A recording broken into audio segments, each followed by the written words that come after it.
El 4 de enero, dos autos colisionaron a la altura del kilómetro 1 en la ruta 104, en Maldonado, cerca del balneario Manantiales. En uno de los autos iban 4 mujeres, 2 de ellas fallecieron y las otras 2 terminaron hospitalizadas. En el segundo auto, los 5 ocupantes solo sufrieron lesiones leves. ¿Qué diferenciaba los dos modelos de autos? Bueno, el primero, donde viajaban las 4 mujeres, obtuvo 0 estrellas en la prueba de seguridad de Latin NCAP. El segundo, en cambio, sacó una calificación de 5 estrellas. La sigla NCAP, N-C-A-P, es por New Car Assessment Program, es decir, programa de evaluación de autos nuevos, y existen organizaciones de este tipo en diversas partes del mundo. La versión latinoamericana existe desde 2010, con sede aquí en Montevideo, y sus testeos consisten en colisionar los vehículos en un ambiente controlado para medir su reacción ante un accidente. Califican a los vehículos con estrellas del 0 hasta 5 a partir de 4 áreas: protección del ocupante adulto, protección del ocupante infantil, protección para peatones y tecnologías de asistencia a la conducción.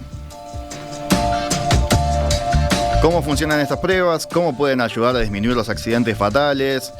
Un punto que tocábamos más temprano, la regulación sobre los estándares de los automóviles es más flexible en América Latina que en Europa. ¿Cómo impacta esto en las muertes por accidentes de tránsito? Vamos a hablar de estos temas con el ingeniero Alejandro Furas, quien es secretario general de Latin NCAP. ¿Qué tal, Alejandro? Bienvenido. Bueno, muchas gracias y buenos días. Te empiezo preguntando un poquito más de Latin NCAP. Decía que está desde 2010.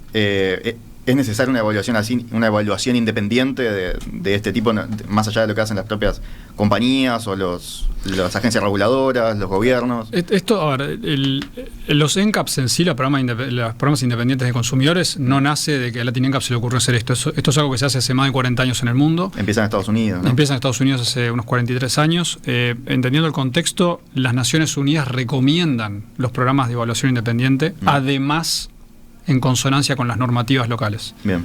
Es algo que la OMS y la ONU lo recomiendan fuertemente, porque es lo que ha tenido éxito en países como Suecia, lo que ha tenido éxito en países como España, lo que ha tenido éxito, inclusive está teniendo éxito mucho en Brasil y en Australia. Éxito en reducir muertes en accidentes. En mejorar la seguridad de los autos. Principalmente, que en consecuencia te trae reducción de fallecidos, además de trabajar en otras áreas. Ahora, el tema de los NCAPs tiene la motivación, vamos a decir, la lógica de esto es lo mismo que nos pasa con el etiquetado de alimentos en Uruguay. Tú tenés una normativa que es lo que te permite legalmente vender un producto, en este caso un automóvil, y tenés una información extra que tú le das al consumidor. El consumidor, por esa información, decide si compra ese u otra cosa. O sea, lo que hace básicamente el NCAP es darte información más allá de lo que exige el gobierno, cuál está un poquito mejor, un poquito peor, pero son ambos deben coexistir en los mercados. Pero vos vas a comprar un auto y tenés los datos de cuántos airbags tiene, frenos ABS, además todo eso, los datos están, pero capaz que no. Nosotros hemos testeado autos que tienen todos esos elementos de seguridad y tienen calificación bastante baja. O sea, el hecho de la existencia de los elementos no garantiza que protejan de manera adecuada. Alguien que no conoce, además de autos, como puedo ser yo, por ejemplo, seguramente mirando solo esos datos no me voy a dar cuenta qué nivel de seguridad tienen. Correcto. O sea, hay muchos vehículos que hemos testeado con muy caros, de hecho, en algunos casos, con mucho equipamiento de seguridad, y cuando vamos a hacer las pruebas, en el choque en sí mismo no cumple la función de proteger que uno esperaba o que incluso nosotros imaginábamos antes de hacer la prueba. Por eso es necesario hacer esa prueba evaluatoria. Un detalle nada más, las pruebas estas no se hacen acá en Uruguay. No hay en América Latina. No se pueden ir a ver. No hay, se pueden ir a ver, es un lugar. Se pueden ir a ver acá, no hay donde verlo aquí. Cualquiera que viaje, que nos avise, le abrimos las puertas al laboratorio para que lo vayan a ver. Lamentablemente, en Alemania, acá no tenemos laboratorios independientes en toda América Latina, cosa que ya debería haber sucedido en todo este tiempo, no ha sucedido. El laboratorio independiente permite hacer evaluaciones sin que haya influencia del fabricante, que tú puedas dar un juicio neutral, un juicio imparcial sobre una situación que hayas encontrado en un vehículo. Hay laboratorios en América Latina que son de las marcas, o sea, hay 3 marcas en América Latina, en Brasil, que tienen sus pruebas, sus laboratorios para hacer sus pruebas internas, pero como decimos, obviamente no tenés la independencia garantizada en ningún aspecto. Claro. Hablemos un poco de las pruebas entonces. Ya decimos que es lo que se hace, se chocan los autos. Literalmente se lo destruye en algunos casos. Sí. Cuando ves los videos decís esto no hay mecánico que ayude. Es imposible hacerlo con simulaciones, siempre tiene que ser así en la práctica, en el campo. La simulación es todo lo que tú teóricamente diseñas en un automóvil. Los ingenieros, cuando hacen una simulación, o lo que ves en la simulación, es lo que en la teoría está diseñado el auto para cumplir o para llegar a hacer en ese ambiente virtual. Ahora, hay muchos elementos que es lo que nosotros juzgamos justamente, que ocurren en el momento de la producción. Por ejemplo, las soldaduras. Por ejemplo, que alguna parte del año de producción se le ocurra remover un elemento, un refuerzo, porque quieren abaratar costos o lo que sea. Y el hecho de no tener un control de calidad permanente que implique un choque de escala real nunca encontrás si esos elementos que se retiraron están dando nivel de seguridad adecuado o no. Ahí en la emisión en video estamos viendo un ejemplo de los últimos que hicieron, ¿no? Sí, este fue el primer auto eléctrico de Latin NCAP que hicimos, se presentó a finales del año pasado. Y si es un vehículo de vuelta eléctrico con todas las, vamos a decir, las perspectivas que tiene un vehículo eléctrico en cuanto a no dañar el medio ambiente, pero sí, desde el punto de vista de seguridad, fue bastante flojo. Y para hacer estos test, ¿tienen algún acuerdo con las marcas, con las empresas, o los compran? No. Los autos los compramos de forma independiente, hacemos los test de manera... De hecho, la marca se entera el día que el auto está en el laboratorio y sí le informamos a la marca qué número de chasis tenemos, qué automóvil compramos, los invitamos a ver los test para justamente de manera abierta que atestiguen que se siguen todos los protocolos como se tienen que seguir para hacer las evaluaciones. O sea, todas las marcas saben que se van a testear y todas las marcas, la mayoría, 99,9, están presentes el día del test. Y la marca, inclusive antes de ser publicado el resultado, sabe también cuál va a ser el resultado del auto. O sea que entonces el proceso es completamente abierto. Hay marcas que voluntariamente dicen, no, yo quiero que evalúen tal auto porque quiero mostrar la seguridad de mi auto, eso es algo diferente, hay una posición voluntaria, pero siempre la selección de la unidad, etcétera, son independientes de Latin NCAP y la marca no puede influir en nada en eso. Puede decir que puede elegir una que esté un poquito mejor, justo. No, Latin NCAP lo hace de manera totalmente independiente. Y en el caso de eso, en el caso de las fabricantes, cuando te piden que evalúes un auto, que lo hacen justamente para promocionar y mostrarle al cliente o al consumidor que el auto es mucho mejor en seguridad, tenés lo que se llama la auditoría. La auditoría es un elemento, una herramienta que te cuenta Latin NCAP con la mayoría de los NCAPs, en el cual randómicamente en cualquier momento vas, compras un auto en cualquier tienda, en cualquier concesionaria, y le haces las pruebas y debería dar igual, o por lo menos mejor, que lo que habías testeado hace un tiempo atrás y habías publicado. Entonces las marcas, solamente de saber esas auditorías que están presentes, que se hacen, se cuidan de que obviamente no haya ningún tipo de modificaciones. Nosotros hemos tenido auditorías hace el año 2021, 2020, 2021, que han dado mal, que han dado peor que lo que habían dado en el test oficial y que se corrigieron para atrás los resultados, y eso tiene un impacto tremendamente negativo en la opinión pública de la marca o en los consumidores. Y sí. Si bien ahí estamos viendo el video, conviene contar un poco más de explicar mejor qué es lo que se está haciendo ahí cuando los vemos chocando, que seguramente gente los haya visto más de una vez. Son con los muñecos, los dummies, que se les dice dummies, no sé cómo se llama en español, pero los muñecos que van adentro. Los chocan, lo tiran con un cable el auto, ¿no? El auto lo tirás con un cable muy parecido a las catapultas de los portaaviones, pero obviamente con mucho menos velocidad y mucho menos carga, pero es un cable que lo está tirando al vehículo. El vehículo normalmente tiene un recorrido de unos 75-80 metros. El vehículo se impacta sobre un 40% del frente del vehículo. Tenés 2 personas adultas adelante, 2 niños atrás. Esa es la condición de choque frontal y la velocidad de choque son 64 km/h. ¿Contra qué lo dan? Contra una barrera de aluminio que es deformable y que imita o simula lo que sería el frente de otro auto que también se destroza. O sea, que vemos todo lo que es la parte del frente del auto, el motor, etcétera, eso que se rompa. Lo que no se puede romper ni deformar es la cabina donde vamos nosotros. Eso es lo importante. Bueno, y hay otras cosas, ¿no? Por ejemplo, se mide lo que se llama el whiplash. El whiplash es el impacto trasero, pero lo que es importante es que vos, lo que nosotros medimos en la seguridad pasiva es que la persona que va adentro, medimos qué nivel de lesiones tiene. O sea, no nos importa si ese auto viene con 10 airbags, si viene con 1, se hace la prueba de choque y lo que den las lesiones es lo que te estructura el resultado en estrellas. ¿Cómo te dice el muñeco? Ahora voy a hacer el muñeco. El muñeco no es un muñeco que parece un muñeco de una tienda de ropa, no es, y es bastante más caro. Son muñecos que tienen una estructura anatómica. Si tú le sacas la piel, que es una piel de silicona, tiene una estructura anatómica igual que la nuestra. Vas a encontrarte con un cráneo, vas a encontrarte con vértebras, te vas a encontrar con clavículas, con esternón, con costillas, te vas a encontrar con todo eso. Sí, me sorprendería si encuentro eso en un maniquí de una tienda de ropa. Exacto, no hay, y aparte están hechos de una textura y unos materiales que simulan mucho lo que es la parte, o sea, el cuerpo humano. Básicamente tenés un muñeco que es muy biofiel a su modelo original biológico, que somos los seres humanos. O sea, una fractura, por ejemplo, se podría ver bien. Sí, lo que pasa es que ahí no fracturas, lo que tenés son piezas hechas con metales muy resistentes o elementos muy resistentes que medís en esa pieza, le pones sensores en casi todas las partes del cuerpo, hay más de 60 sensores en un dummy solo, en el cual podés medir 60 variaciones diferentes, y tú ahí determinás, de acuerdo a esa variación que tenga, qué tipo de lesión hubiera tenido, qué probabilidad, mejor dicho, de tal lesión hubiera tenido. Claro. ¿Cómo se llegó a eso? Se llegó a través de 40 años, haciendo análisis de cadáveres, análisis de siniestros, comparándolos con test de laboratorio, y se estructuró esa tabla de correspondencia entre mediciones de sensores y probabilidad de lesiones. Bien, y eso es una tabla que es universal, la usa tanto las Naciones Unidas para hacer las pruebas que hacen de exigencia de un país como los NCAPs, o sea, todo, y las marcas obviamente. todos usamos esa correlación que hay entre los sensores de los dummies y las lesiones o las probabilidades de lesiones que tenés en la vida real. Lo que decía yo del whiplash o el latigazo, es que cuando te chocan de atrás, el impacto trasero. ¿Cuánto se te va en los cervicales, ¿no? ¿Cuánto te pega ahí el... Exacto, ¿cuánto te protege cuánto te protege el apoyacabezas de que no tenga lesiones cervicales? En realidad, esa lesión, aunque les parezca mentira, es una lesión que casi no tiene fallecidos, ese tipo de lesiones. Se hace porque tienen lesiones, o sea, generan lesiones permanentes que son prácticamente irrecuperables a lo largo de la vida, y es por esa razón que se agregó, digamos, a las pruebas de choque. Pero el Latin NCAP, además de esa prueba, hace otra prueba que es el impacto trasero estructural. O sea, si yo tengo un asiento que es muy bueno, pero la estructura del auto no lo es, entonces tengo algo que estoy como a medio camino. Por esa razón, lo que tiene Latin NCAP es una prueba que se le hace al auto de choque trasero, o sea, la estructura, se le exige una norma que asegura que la estructura del choque trasero no se deforme mucho, además de la prueba de whiplash, que es la que tú mencionabas recién. Después también veíamos en los videos, impacto lateral. El impacto lateral lo chocan con un vehículo. Tenés dos tipos de impacto lateral. Un impacto lateral en el cual el auto está estático y viene un carro de costado y le pega. El carro tiene el peso de un vehículo normal, una velocidad de 50 km por hora, y la tienen que estos elementos, estos dos parámetros, lo va a estar aumentando la exigencia en la partir del año 2025, o sea, el 2025 empezamos a poner carros más pesados y velocidades mayores. Y la otra configuración de impacto lateral es la configuración de poste, es decir, cuando el vehículo se desliza lateralmente, como decir, derrapa, como decimos usualmente, sale de pista, derrapa y se pega de costado contra un poste, una columna, en la cual en el test lo que se hace es se apunta esa columna exactamente a la cabeza del conductor. Que cuando el poste le cae encima al auto. No necesariamente, no, el poste queda fijo y el vehículo es como con los famosos que te choques golpes. Exacto, el auto se mueve, la columna es rígida, como sucede en los árboles, y es el impacto más severo de todos.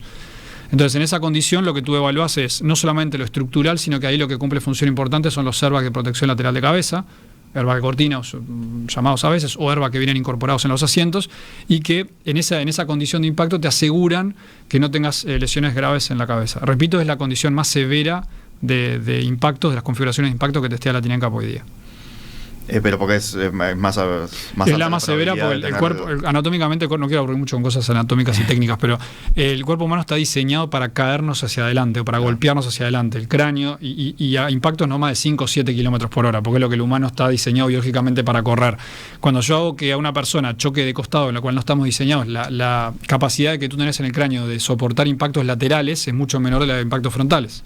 Entonces ahí la exposición a impactos laterales ya lo estás poniendo en una situación severa de por sí, desde el punto de vista anatómico, y además en un impacto importante. Entonces por esas razones que es la condición más complicada de la que hay que salir. Y aparte del lado lateral, tú no tenés casi área, no tenés casi espacio del auto, no tenés chapa para que el auto absorba energía. Claro, es muy chiquita la distancia, entonces por eso es mucho más exigente. Exactamente.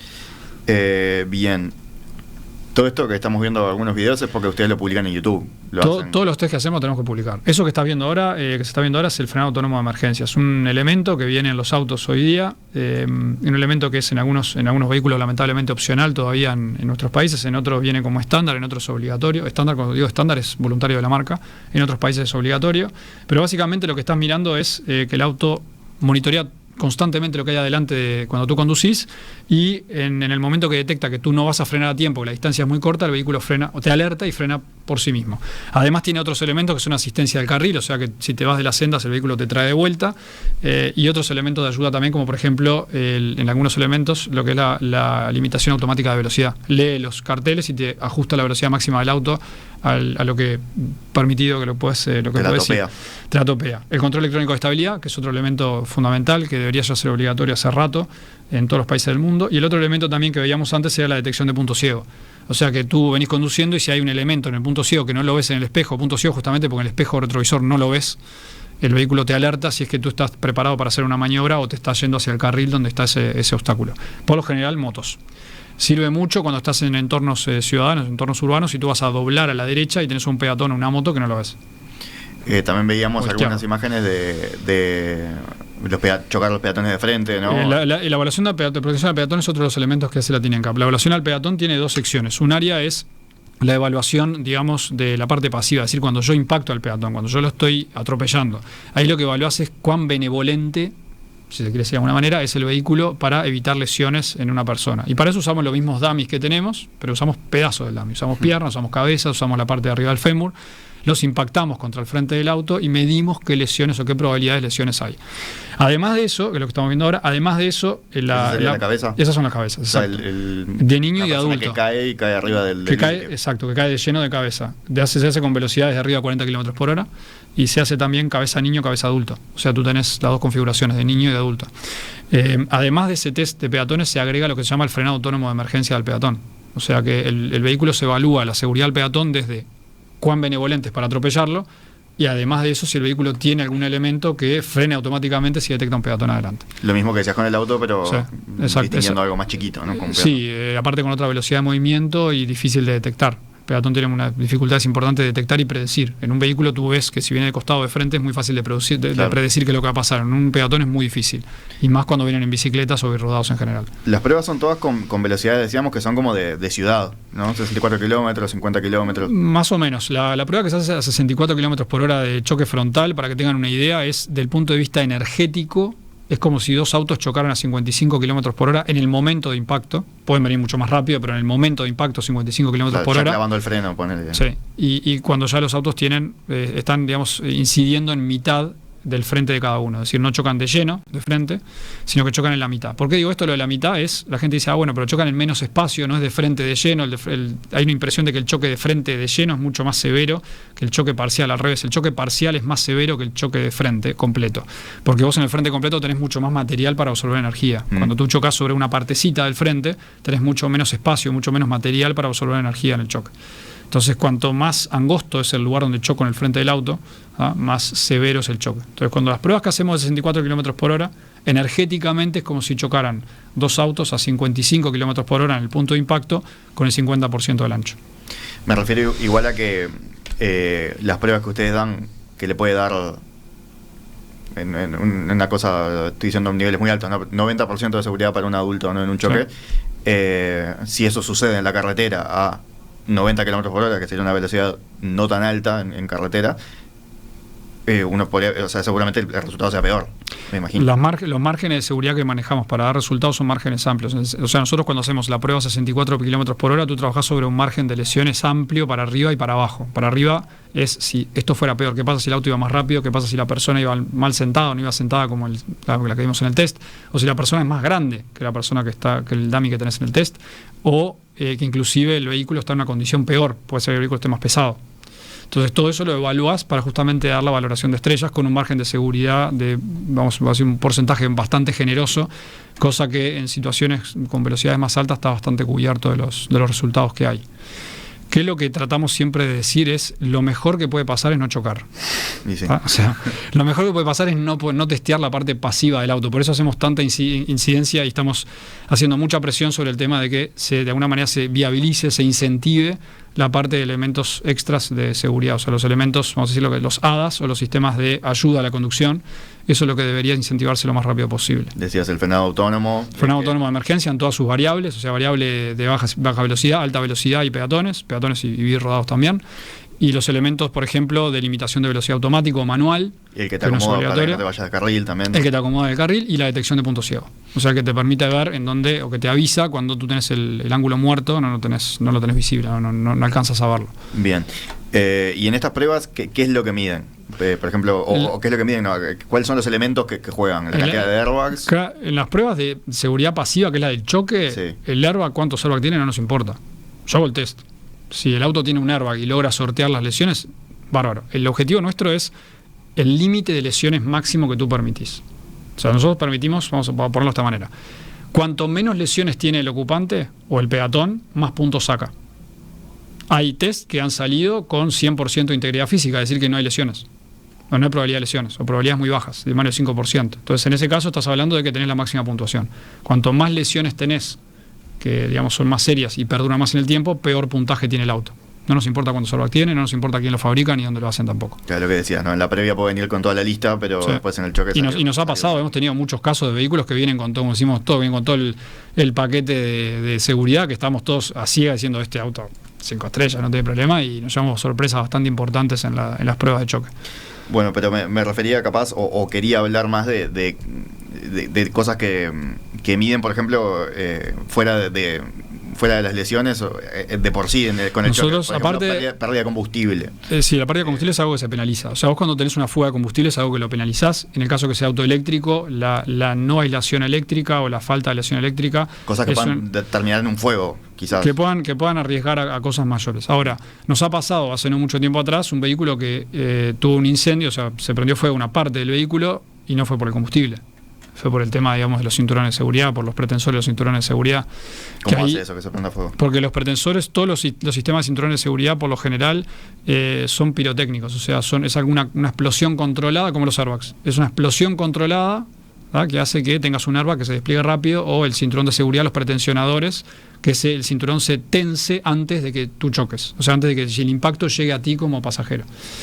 Para hacer eso, la única cosa que va tan rápido son explosiones controladas. Entonces son pequeños explosivos que van en cápsulas en diferentes lugares del auto, que hacen justamente que el cinturón se tense antes de que el choque llegue a ti, o que el airbag esté desplegado completamente antes que tú impactes eventualmente puedas impactar contra el volante.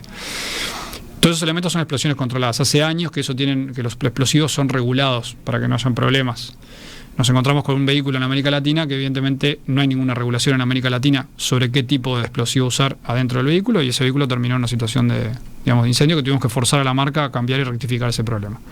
Entonces, la evaluación es completa del auto, no es una evaluación solo de, funciona, ¿cuántos airbags tiene? No, me protege, ¿qué pasa si choco, si soy más grande, me estoy sentado diferente? Si hay una pérdida de combustible, todo eso también se evalúa. Y hay otras cosas que, como le decía antes, no solamente la medición de la lesión, sino también medimos eso que pasa si la persona es más grande, si la persona está sentada en otro lugar, o sea, está sentada más cerca del volante, más lejos del volante, si tiene mal puesto el cinturón de seguridad. Todo eso lo valorás y lo penalizás sobre el resultado de lesiones que ya tenés. Entonces ahí construís el resultado de seguridad pasiva. Bien. Después se valora el auto en todo el resto, que es la seguridad activa, freno autónomo de emergencia, ESC si lo tuviera, etcétera, etcétera. Bien, un dato que me llamó la atención cuando estaba leyendo sobre esto, mirando los videos y demás, era que se penalizaba si la puerta se abre en el choque lateral. Sí, por eyección, riesgo de eyección se llama. Eso que sacas volando, va por ahí. Sí, exacto. Cuando la puerta se abre o hay se dobla de cierta manera, que puedes pasar una persona por fuera, la cabeza de la persona para afuera, automáticamente eso se penaliza restando puntos, y en algunos lugares llegas a penalizar los puntos completos del test. En el caso de los vehículos eléctricos, claro, no tienen nafta, que sería lo que se prendería fuego. ¿Qué pasa con las baterías? Las baterías tienen un problema, o sea, tenemos el favor y el contra. El auto eléctrico tiene dos cosas. Si vos agarras dos autos iguales, uno que es a combustión, el mismo auto, y otro es eléctrico, el eléctrico tiende a pesar más. O sea, la batería tiene un peso mayor, ese vehículo, entonces tenés un vehículo con una masa mayor, mismo tamaño y todo, pero con un peso mayor. Mayor que el tanque de nafta, digamos. Sí, o sea, de vuelta, si yo agarro dos modelos idénticos, y uno es a combustión interna y el otro es con baterías, el de baterías tiende a ser más pesado. Bien. Entonces ahí tenés un problema, o sea, un tema más, porque algo más pesado es mucho más difícil de contener. No solamente más pesado, sino que el centro de gravedad ya no está adelante en el motor, sino que está donde están las baterías. Tenés el otro problema, que es el problema del riesgo de shock eléctrico. O sea, una vez que pasó el test, ¿qué pasa si esa batería queda, por ejemplo, en corto, o es una batería que queda expuesta eléctricamente, cosa que cualquier rescatista va a tocar el auto y tiene un shock eléctrico?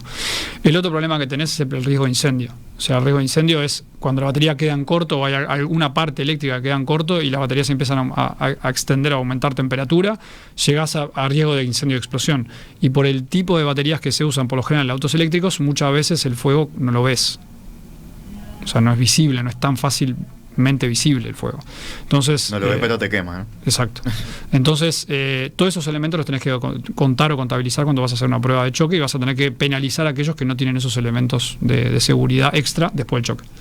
Hay un elemento más, para mencionar, seguramente haya más, pero que estaba pensando ahora que mencionabas a los rescatistas, que es la existencia de como instrucciones para los rescatistas. La hoja de rescate es algo que le penaliza a la TINENCAP, o mejor dicho, premiamos cuando las tienen, si no lo tenés par de puntos, que la hoja de rescate básicamente es un documento público que está en la página web del fabricante, en el cual el modelo que quieras, lo sacás y te dice dónde hay que cortar, cuáles son los lugares donde están, vamos a decir, más fácilmente podés cortar el vehículo para rescatar a las personas, y además advierte, en el caso de eléctricos, en el caso de vehículos híbridos, dónde están las baterías y dónde no deberías cortar para justamente no exponer a un riesgo con las baterías.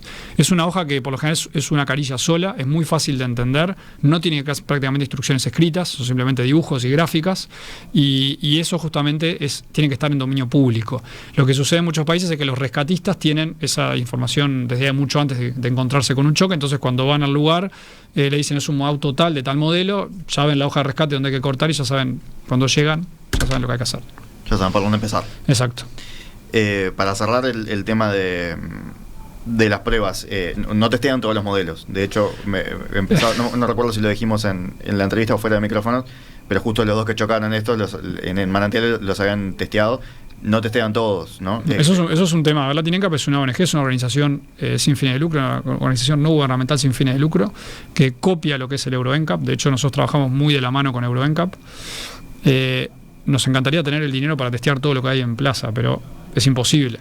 No abasto. ¿Cómo funciona? No tenemos los fondos. Claro, ¿Cómo funciona eso en Europa? En Europa hay un acuerdo, si se quiere, voluntario con las marcas, que es un tema, es obvio, ni siquiera hay un acuerdo escrito. Auto nuevo que sale al mercado es auto que lo valora Euro NCAP. Acá no lo tenemos, pero quizás en América Latina funcionaría una obligatoriedad de etiquetado. O una exigencia de etiquetado. Etiquetado quiere decir que el auto sale al mercado tiene que salir una etiqueta que diga cuántas estrellas tiene y que el consumidor, cuando vaya a comprar, sepa lo que está comprando, como hay etiquetado de alimentos en Uruguay ahora, como lo existe en Chile también. Eso sería un elemento que totalmente cambiaría la pregunta esa que tú me haces, o cambiaría la respuesta, mejor dicho.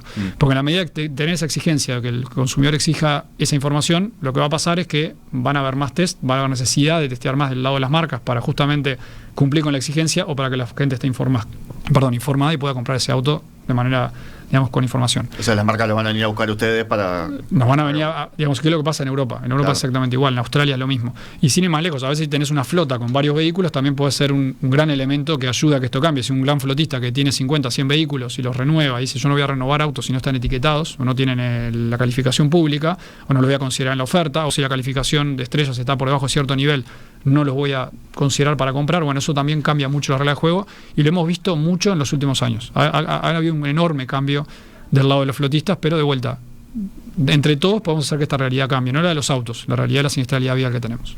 Alejandro, te propongo hacer una breve pausa y a la vuelta hablamos algunas cosas más en detalle sobre cómo llegan a la evaluación, al nivel de las estrellas, pero también alguna pregunta más general sobre esto que decías, ¿no? de bajar la siniestralidad. Estamos conversando a propósito de seguridad vial con el ingeniero Alejandro Furas, secretario general del Programa de Evaluación de Vehículos Nuevos para América Latina y el Caribe, Latin NCAP, secretario general de Global NCAP, eso no lo había dicho, también ingeniero mecánico, ingeniero industrial, la que dejaba planteado ahí antes de la pausa, ir por una cuestión un poco general, pero quería leer algunos ejemplos, algunos mensajes de los oyentes que llegaron este rato.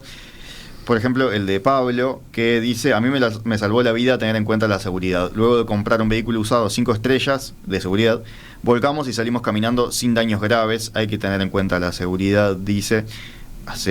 Hoy más temprano llegaba, a ver si lo encuentro, llegaba otro mensaje bueno, no estoy encontrando el nombre del oyente, pero también de un oyente que contaba una experiencia parecida, una anécdota personal parecida, donde dice había quedado solo en un choque bastante fuerte, había quedado solo con una luxación de dedo, dice, ¿no? Como que por apostar a la seguridad había tenido mejor resultado, básicamente.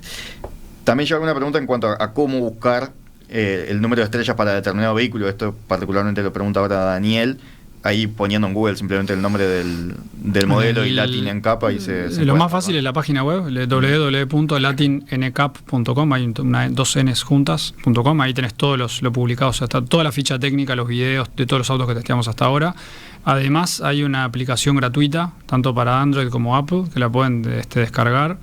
Y ahí pueden tenerlo en tiempo real, o sea, no solamente tienen la base de datos de lo que está testeado hasta ahora, de todos los modelos, sino que además si hay alguna actualización que aparece de algún modelo, de algo, una publicación, les va a aparecer enseguida en la aplicación. O sea que es la forma más, vamos a decir, más dinámica de tenerlo. Y ahí pueden buscar por año, pueden buscar por modelo, marca, etcétera, y ahí están todos los modelos que hemos publicado hasta ahora. Hoy llevamos más de 150 modelos publicados. Bien. Decía, siempre mirar antes.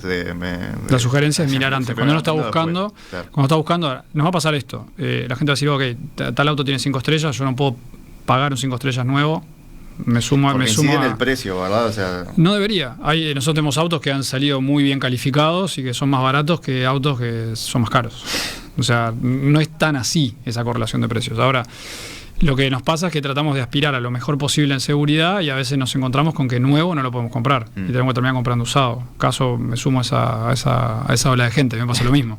Entonces lo que trato de hacer es prefiero comprar un usado 5 estrellas en buenas condiciones que comprar un vehículo nuevo que tenga una baja calificación o no saber qué calificación tiene. Yo lo que voy es que entre la disyuntiva esa de, ok, tengo que comprar un auto nuevo sí o sí, y a veces no llego al 5 estrellas, a veces es preferible, en lugar de comprar algo con menos seguridad, buscar algo de poco uso, que lo puedan pagar y que lleguen a 5 estrellas. Esa es un poco la recomendación que damos. Recién fuera de micrófonos me decías el choque este de Manantiales, que fue un choque bastante fuerte, que el auto que tenía 5 estrellas se comportó igual que en el test. El choque, sí, el auto, realmente el Virtus, que es un auto que se publicó hace poquitos meses, o sea, este año, se abrieron las puertas, se bajaron las personas sin problema. Lamentablemente del otro lado no hubo las mismas consecuencias.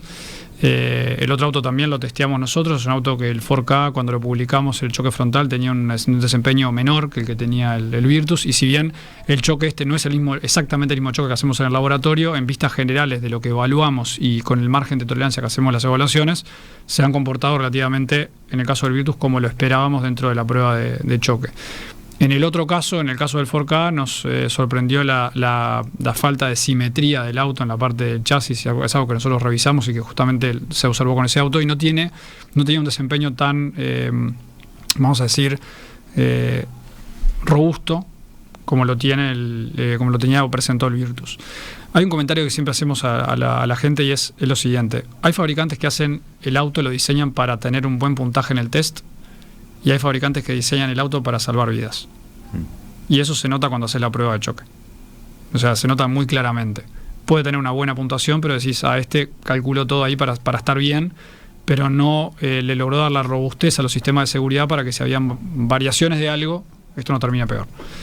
Lo que quedó pendiente era cómo se llega a las 5 estrellas. ¿Qué es lo que se tiene en cuenta para dar? A ver, nosotros no tenemos un check. La Tinencam no funciona por una lista de checklist, una lista de supermercados. Si tiene esto, no funciona así. Se hacen las pruebas de todos los elementos de seguridad que tiene el vehículo, se los evalúa. Podés tener muchos elementos de seguridad, o todos los que nosotros miramos, y tener un desempeño malo en todos ellos y llegar a un resultado malo, o tener una enorme cantidad o la gran mayoría de los elementos de seguridad funcionando bien y un aspecto de seguridad de esos 4 que mencionabas antes que no funciona bien, y eso te penaliza el resultado total de estrellas. Voy a dar un ejemplo. Esos 4, perdón, era el adulto, el niño, el peatón o usuarios vulnerables de las vías, y la asistencia a la conducción. Entonces tú puedes ser un vehículo que tengas, por ejemplo, excelente seguridad al peatón, excelente seguridad al adulto, excelente asistencia a la conducción, pero si eres un desempeño muy malo en la parte de niños, eso te penaliza y te juega en contra de las estrellas totales. O sea, por eso la Tinencam publica las estrellas, el resultado de estrellas, y además cómo se desempeñó en cada uno de esos 4 aspectos. El porcentaje de cada uno. Exacto. Y de vuelta, no nos importa ni cuánto salvac tiene, ni nada de eso. Simplemente se hacen las pruebas, y aquel que protege y logra dar protección en el caso de la seguridad pasiva,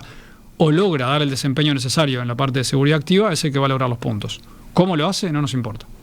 Esto cambió hace relativamente poco, ¿verdad? Se agregaron elementos. Sí, nosotros en el año 2020 fue que empezamos con un protocolo nuevo en el cual se ampliaba la valoración no solamente a los que vivían dentro. Hasta el año 2020 era ocupante adulto, ocupante niño. A partir del 2020 para adelante agregamos la parte del usuario vulnerable de las vías, que se le llama así, digamos, a los peatones y ciclistas, motociclistas. Y además la asistencia a la conducción, que eso también se agregó de manera masiva en el año 2020. Eso provocó que algunos modelos cambiaran el puntaje, ¿verdad? Estaba viendo el caso de Renault Duster, que tenía, creo que 4 estrellas, había tenido en 2019, y luego se lo volvió a evaluar en 2021 y bajó a 0. Exacto. Lo que pasaba es, en el caso de la Duster, como en el caso de otras, la marca sabía que venía un cambio de protocolo. Y cuando le tocó el caso de la Duster, se hizo un acuerdo, digamos, de que vamos a valorar el vehículo también con el protocolos más recientes. La decisión de la marca de cómo equipar el auto es una decisión comercial. El Duster nuestro, que viene por Renault, se vende como Dacia en Europa, bajo otra, o sea, la misma marca, es el mismo auto con otra marca, y viene, por ejemplo, equipado de serie con 6 airbags. O sea, airbags laterales de cortina, airbags laterales de cuerpo, que acá no los traen ni como opcionales. Y eso también se nota cuando hacemos las pruebas de choque. Si ese auto hubiera tenido una protección lateral mejor, seguramente hubiera tenido otro resultado. En Europa ese vehículo viene con asistencias a la conducción que acá no trae. Y es el mismo auto. O sea, está fabricado acá, pero es el mismo auto. Entonces, la decisión de que las marcas o cómo las marcas deciden configurar los vehículos cuando los venden en América Latina, obviamente es una decisión libre, que es comercial, y mientras que no se obligue a nada, pueden hacer lo que quieran. Ahora, la presión del mercado, de cómo el mercado va a dirigir, va a decir, ok, yo este vehículo lo dejo de comprar o prefiero otro, que es un competidor porque tiene estos elementos de seguridad, eso obviamente lo va a obligar a la marca a tomar decisiones en otro sentido. Eso es lo que decías también, que un etiquetado permitiría... Un etiquetado facilitaría la gente mucho. Priorice más la seguridad porque lo tiene más a la mano. Más que nada porque está informada en el momento. Claro. Es como nos pasa con los alimentos. Voy a traer el ejemplo de los alimentos en Chile. En Chile hoy día la discusión o la pelea que hay en Chile es saber quién no tiene etiquetas de alimentos. La competencia es: no quiero tener una etiqueta, un rombo, no quiero tener el hexágono negro porque es algo malo. Entonces pelean para hacer que sus alimentos, los productos, mejoren en ciertas áreas. Es lo mismo en el tema de los autos. Va a haber una competencia intrínseca para ver quién tiene mejor cantidad de estrellas o quién califica mejor. Porque en ese sentido lo que va a pasar es la preferencia del consumidor va a empujar el mercado en esa dirección. Y va a empujar el mercado en otra dirección, que es la dirección de hacer desaparecer lo de bajas estrellas. O sea, lo va a empujar en las dos direcciones. En la dirección de mejorar la seguridad, y en aquellos que no tienen buena seguridad y que no pueden mejorar tan fácil, que se los opte o que se dejen de traer al país o se dejen de importar por modelos que lo sustituyan de la misma marca. Alejandro, lo que dejé la semilla sembrada hace rato y no te fui por las preguntas más macro, más de fondo que te decía, ¿no? Porque esto me lo comentabas antes de entrar a la entrevista y me pareció bien interesante. Decías los pilares que hay que tener en cuenta cuando se habla de seguridad. Acá estamos hablando específicamente de la seguridad de los autos, pero la estrategia de OMS, Naciones Unidas, se basa en 5 pilares. Para bajar la siniestralidad. El objetivo empezó en el año 2011, se lanzó la primera década de acción para la seguridad vial. El objetivo era bajar a la mitad la siniestralidad de fallecidos. La estrategia viene dada por 5 pilares. El primer pilar es la agencia nacional que lidere, en el caso de UNACEP, en el caso de Uruguay. Infraestructura más segura, o sea, mejorar la infraestructura. Vehículos más seguros, mejorar los vehículos. Conductas más seguras, mejorar la educación. Y el quinto pilar era la atención post-crash, o sea, todo lo que pasa después de que chocaste o después de un siniestro, cómo te recuperan. Esos son los 5 pilares. Hay que trabajar en todos ellos. Y dice bien claro que trabajar en unos sí, en otros no lleva al éxito de la estrategia en general. Lo que está pasando un poco, y hemos visto que no podemos hablar de una estrategia nacional o lograr una estrategia nacional dejando ciego o no viendo o ignorando alguno de esos pilares. Porque está comprobado en el mundo que no se van a llegar a resultados buenos. Países que han enfocado años, que han invertido años en educación, en penalización, por ejemplo, educar mejor a los conductores, en mejores multas o multas más caras, etcétera, etcétera, se han visto que por ese lado no han logrado abatir el problema. A partir del año 2020, que se cerró esa primera década de acción de la OMS y las Naciones Unidas, se vuelve a dar otro grupo de recomendaciones. Uno de ellos es lo que se llama el enfoque de sistema seguro. El enfoque de sistema seguro dice claramente hay que diseñar autos y caminos a prueba de conductores cada vez más distraídos. O sea, que si la distracción de la persona es tal, que seamos decir extrema o dramática, esa persona no se mate o no mate a nadie. Ese es el objetivo del enfoque del sistema más seguro. Eso es un proceso que está descrito en varios documentos de la OMS y la ONU, que hay que seguirlo, no se hace de la noche a la mañana, que es un proceso que lleva, lleva mucha estrategia nacional, lleva tiempo en poderla constituir, pero tiene que estar y no la vemos. Y otro problema que vemos es que hay estrategias, por ejemplo, como el incentivo de ciertos elementos de seguridad que no lo estamos teniendo. O sea, nos están incentivando, ya no digo exigir, sería ideal que se exijan cosas en los vehículos de un año para el otro, de los próximos años. Ahora, ni siquiera los incentivos, que el incentivo es más la decisión voluntaria. Pero nos falta mucho trabajar en eso. En este caso que decías, la Duster, que no tenía airbags laterales, por ejemplo en Latinoamérica, que sí los tiene en Europa. Sí, eso es uno de los casos. Pero por ejemplo, cuando hablamos de incentivar, una cosa que hay un problema, a veces vemos que se incentiva o se dan incentivos a cosas que ya cumplen la ley. Eso es más que nada subsidiar, en mi opinión. Eso no es incentivar. Incentivar es cuando el gobierno renuncia a ciertos impuestos o renuncia a ciertas entradas vía impositiva por lo general, que le van a traer un beneficio inmediato. Por ejemplo, que autos que vienen con frenado autónomo de emergencia, esas versiones no tengan grabados ciertos elementos de seguridad, tal que ese vehículo cueste lo mismo en la plaza con el elemento de seguridad o sin el elemento de seguridad. Ese es el truco. Entonces, cuando la gente lo va a comprar, va a decir, me sale lo mismo el auto con o sin, prefiero comprar el auto que lo tiene. Eso es incentivar. Obviamente le va a costar del bolsillo del Estado no percibir impuestos de esos elementos de seguridad por un tiempo. Es una inversión que no es permanente, es por un tiempo. Teniendo en cuenta que lo que te podés ahorrar incentivando esas tecnologías en el mercado. La incentivás de dos lados. La incentivás primero que la gente la empieza a usar y dice, uy, qué buena que es, y la empieza a recomendar, y otro lo quiere tener, entonces otro lo va a pedir, y pedís o das un incentivo que dure, no sé, 2, 3 años, 1 o 2 años, como se hace con los autos eléctricos a veces. Entonces, ese tipo de cosas son acciones que son mucho más proactivas, que no vemos que sucedan tanto. casi nada. En tren de lo que decís de la distracción, lo que veníamos diciendo hace rato, las cosas de asistencia, Sí. todo va en esa línea, ¿no? Que el auto no se te vaya de carril, el Sí. freno automático. Suple, vamos a entender algo, la asistencia a la conducción es una asistencia a la conducción, no es un piloto automático. Claro. ¿No? Por más que parezca que podemos soltar las manos del volante, el auto va solo, no. Se llama asistencia a la conducción, y en eso hacemos mucho hincapié. Asistencia a la conducción es algo que te ayuda a ti a conducir y que si tú te distraes o fallás en alguna decisión, una toma de decisión en algún momento, el vehículo te suple y hace que justamente esa toma de decisión no termine en una catástrofe. Estoy mirando algunos mensajes de oyentes también por este lado. Ahí nos corrige Rodrigo que era Nibus, no Virtus. Nibus, perdón, si me equivoco. El Virtus también fue publicado el año pasado, era Nibus. Bien, estábamos comentando el tema de en esto más macro, más de fondo. Volvemos hacemos un círculo, algo que dijimos al principio, que es que en Latinoamérica la exigencia es menor y eso permite a las empresas jugar un poco para bajar costos, seguramente. Lo que pasa es que yo no hablaría de bajar costos, hablaría de transferir costos. Bien. Porque primero, vamos a poner los números. Una unidad de bolsa de aire, un airbag, Sí. te sale $60 o menos de costo al fabricante. Un control electrónico de estabilidad, la computadora, el control electrónico de estabilidad, le sale $60 o menos al fabricante. Eso es el costo del fabricante. Que después lo quieran cobrar $1.000, eso es otra historia. Pero en Uruguay es obligatorio a la vez. Eso por un lado.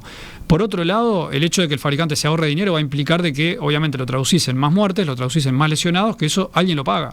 Y lo terminamos pagando todos. En Uruguay tenemos un costo de siniestralidad que es casi el 1.3, 1.5 del PBI en siniestro tránsito. Entonces, el hecho de que el fabricante ponga menos seguridad, en algún lado lo vas a pagar. Las cosas no es magia. Alguien lo va a terminar pagando. Lo terminamos pagando todos, lo terminamos pagando ya sea con la vida o a través, digamos, de costos que tiene el Estado mismo o que tiene el sistema mismo. Y todo esto que esta mayor, que podemos decir, laxitud, una cosa así en Latinoamérica, Latin ANCAP decimos que está trabajando acá desde hace, van a ser 13 años. Sí. En este periodo, ¿notaron algún cambio? Sí, muy positivo. grande y muy positivo. Hay autos, la mayoría de los autos que hemos publicado que tienen calificaciones de 3 estrellas para arriba en los últimos test, vamos a los últimos 5 o 6 años, autos de 4 estrellas para arriba.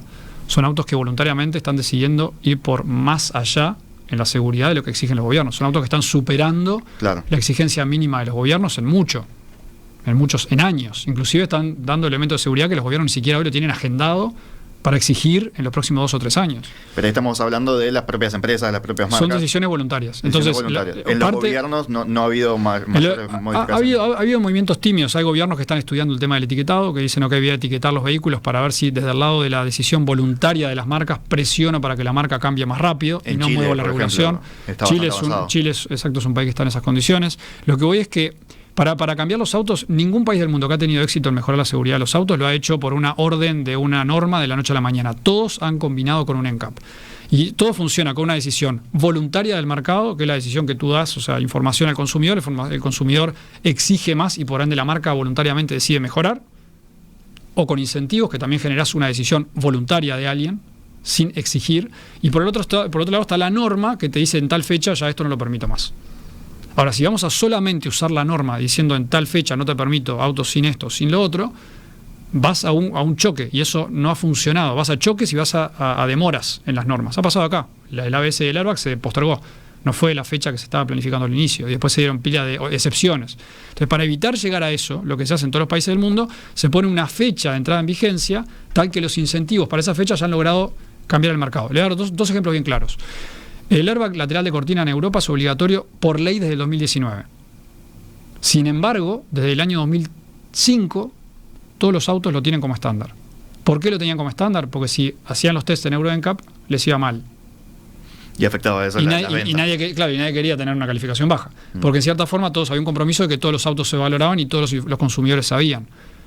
En Europa la prensa no habla mucho de Euro NCAP, habla solamente cuando hay 0 estrellas y 1 estrella. Y sale la prensa como una responsabilidad justamente del periodista alertar de que hay autos con bajas calificaciones. Pasó algo con el LSC muy parecido. El LSC en Europa recién fue obligatorio en el 2015 por ley. Sin embargo, del año 2000, el 90% de los modelos que estaban a la venta en el mercado europeo tenían SC estándar. El SC es el control electrónico de estabilidad. O sea que la exigencia por ley llegó mucho después de que el cambio de mercado ya ocurrió. Pero ¿cómo ocurrió el cambio de mercado? Ocurrió otra vez justamente la información al consumidor. Y voy a hacer un comentario que es al margen. Sí. Euro NCAP está formado por los gobiernos. Todos los NCAP del mundo, salvo el Latin NCAP, tienen a los gobiernos metidos adentro, total o parcialmente o apoyándolos. Porque es una herramienta de los gobiernos para cambiar los mercados en forma voluntaria, sin ir por las leyes. ¿Y acá qué vínculo tienen con los gobiernos? Acá tenemos un vínculo bueno, fluido de intercambio. La TINENCAP tiene una configuración institucional, vamos a decirlo así, una organización, tiene una estructura con directorio que tiene un asiento libre para los gobiernos, que los gobiernos no lo han tomado. Quizás porque las marcas le ponen presión, no lo sabemos. Pero hay una banca en los cinco asientos del directorio que tiene la TINENCAP, que representa a toda la sociedad civil, tiene una banca para los gobiernos. Varios oyentes preguntan la web, la dijimos hace un rato, la podemos repetir. Sí, www.latinencap.com. Hay 2 N's pegadas ahí NCAP.com. Y ahí pueden tener un buscador y buscan las marcas. Buscan por año, por estrellas, por modelo, por marca. Claro, varios preguntan por modelos específicos, ahí lo pueden revisar ahí cada uno. Hay modelos, como dijimos antes, que lamentablemente no los pudimos testear o no los podemos testear por lo que hablábamos de los fondos restringidos. ¿Cómo se financia Latin NCAP? Latin NCAP básicamente tiene 2 fuentes de financiación importantes hoy: la Fundación FIA y Global NCAP, y por otro lado la filantropía Bloomberg. En su momento el BID también fue un contribuyente y siguen apoyándonos hoy día, obviamente, desde otro lado. Y también ICRT, que vendría a ser la Organización Mundial de Testing para Consumidores, también ha sido un gran contribuyente. Esos son parte de Latin NCAP, parte activa de Latin NCAP hoy día. Y para cerrar, pues estamos hablando a nivel general del continente, en Uruguay específicamente, la normativa, como pasa algo parecido, la misma laxitud que en los otros países. Más que laxitud, estamos muy atrasados, estamos más de 22 años retrasados respecto a la regulación en Europa. Para tener una foto, en Europa a partir de julio del 2022, todos los autos que se venden tienen que tener frenado autónomo de emergencia, todos, no importa el modelo que se compre. Frenado autónomo de emergencia, tienen que tener inclusive un dispositivo que permite conectar un detector de alcohol, porque si el que conduce está borracho el vehículo no funciona. Tienen elementos obligatorios de detección de punto ciego, protección al peatón, además de lo que ya tenían como los airbags laterales, etcétera, etcétera. Además también de los limitadores automáticos de velocidad, que tanto preocupa. Hablamos de velocidad y se ponen carteles, y si analizamos los problemas de los factores de riesgo, los tenemos que analizar a través de los 5 pilares que hablé antes. Entonces, si yo paso la velocidad, lo filtro por los 5 pilares, voy a encontrarme con uno que es infraestructura, los carteles, otro que me va a hablar de autos más seguros. Los autos pueden tener, o deberían tener, limitadores de velocidad, automáticos o manuales, para que justamente el vehículo no exceda ciertos límites de velocidad. Y la educación. O sea, está todo interconectado. Solo con 2 pilares no voy a resolver el problema. Dado que Uruguay no fabrica, que es un mercado que toma vehículos de países vecinos, poner exigencias de ese tipo cuando no se están fabricando autos con esos estándares de seguridad en el continente, capaz que dificulta. O sea, no lo veo. O sea, si lo vamos a ver, vamos a ponerlo así. Desde el punto de vista técnico, si vas a verlo a través de la Organización Mundial del Comercio, no son limitantes para la importación. Información al consumidor no te limita la importación de nada. Me refiero a ponerle la exigencia de que tengan airbag de cortina lateral, por ejemplo. No debería ser un problema, porque del punto de vista de vuelta, si lo vamos a mirar desde el punto de vista del trade, del comercio, el exigir más elementos de seguridad lo único que te hace a ti es ponerte en la posición de que lo haces para proteger más a tus habitantes. Y cuando entras en esas condiciones, deja de ser una barrera técnica al comercio de acuerdo a la OMC y de acuerdo al TBT. TBT es un área dentro de la OMC.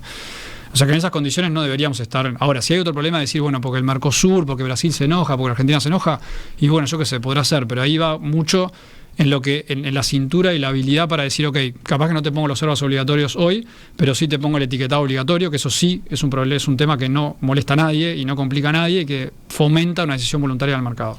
Y que seguramente, si Uruguay lo hace, estoy seguro que más de un país se van a sumar a eso.